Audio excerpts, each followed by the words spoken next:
350. What is 350 first of all? Obviously it's a number, and the number stands for 350 parts per million of carbon molecules in the atmosphere. Why is this crazy number so important, and why do we have a whole global movement around the world about it? Because the leading scientists have told us that 350 is the maximum concentration of carbon that we should have in our atmosphere.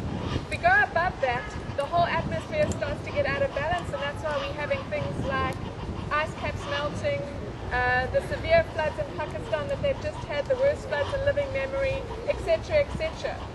We're at right now 392 parts per million of carbon in the atmosphere, so that's why things are going wonky, and we need to try and get back down to 350, the maximum. So the 350 is also a symbol of justice, because most people in the world actually are not causing climate change. It's actually being caused by those of us that are living beyond the means of the earth in a way that Aidan has nicely explained is beyond the resources of the earth. Where if everybody had to live just a normal, not even a wealthy, a normal modern lifestyle, we would need 3 more planets.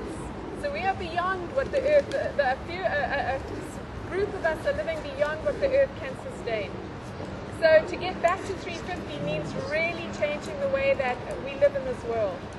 The other thing that 350 is this growing global movement around the world. It's incredibly diverse. It's made up of youth, people of faith, artists, farmers, scientists, scholars, etc., etc., etc. And we're united behind a call to take action around climate change. This is because in our hearts we know that we can live sustainably at home, we can have our worm farms, we can recycle, we can get the train to and from work, etc., etc., but that's not enough to affect bringing our planet back into a balance. It's a great start, but it's not enough. We have to take actions that are larger. So all of us here could agree to do an action, and we get together and we figure out what's happening in the community that we can do to reduce carbon or to prepare ourselves to adapt to the climate chaos that's coming, and yet it still doesn't feel like it's having meaningful impact beyond that. So 350's idea was that one day a year everybody does action at the same time. And so it's a sense that our group can get together, we're doing what we're doing, and we know that in Kenya, in Nicaragua, in China, in New Zealand, etc., etc., other people are doing action on that day, and we're using that momentum to create even more awareness than we could do on our own. And so last year on October 24th, we did what CNN called the largest, most widespread day of political action in the planet's history. We had 5,200 actions happening around the world. One of them in Addis Ababa was organized by 2 young sisters, 22, 23 years old. Had 15,000 people walking on the streets of Addis Ababa, learning about climate change and pushing their leaders to go for the target of 350. And it happened in 181 countries around the world. It was huge. It was absolutely beautiful. The photos are on the site if you want to go and see them. And then we took photos of all those actions. They were sent to all the local media, national media, international media. We flooded the world with pictures on that day. We had it on SABC 1, 2, 3, and ETV in this country. So it's a way to get attention in a way that just us doing an action doesn't necessarily get. And what the consequences of that was that immediately we found in the international negotiations, they stopped questioning the science around climate change.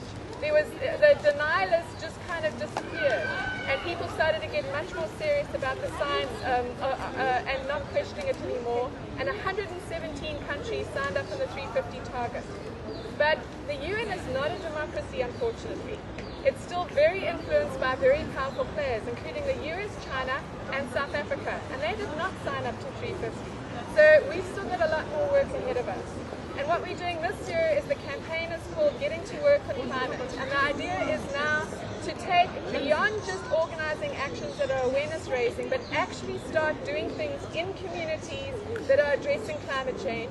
Bring our leaders, invite the local leaders in to come see that we are getting to work in climate. Please can they actually start getting to work and taking this seriously too.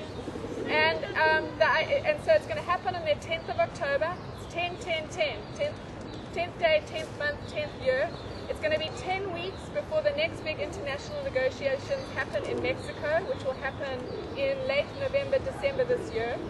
And it's a chance to get involved in your community with doing something that is hopefully fun and really constructive, addressing climate change, get a lot of media attention, pull your leaders in and push them to start actually taking this more seriously. So I invite you to go to the site. You can look up South Africa, you can look up Cape Town, you can find actions that are already happening. If you just want to sign up on something, you can look through a list of different things that people are already doing, or you can sign up and register your own one and start something yourselves.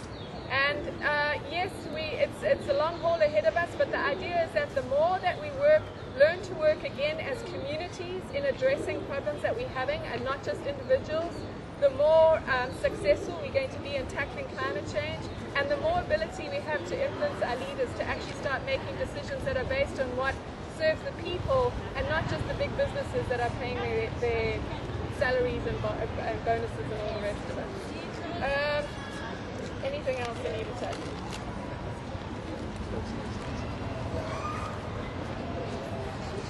Nope, I think that's it. Any questions?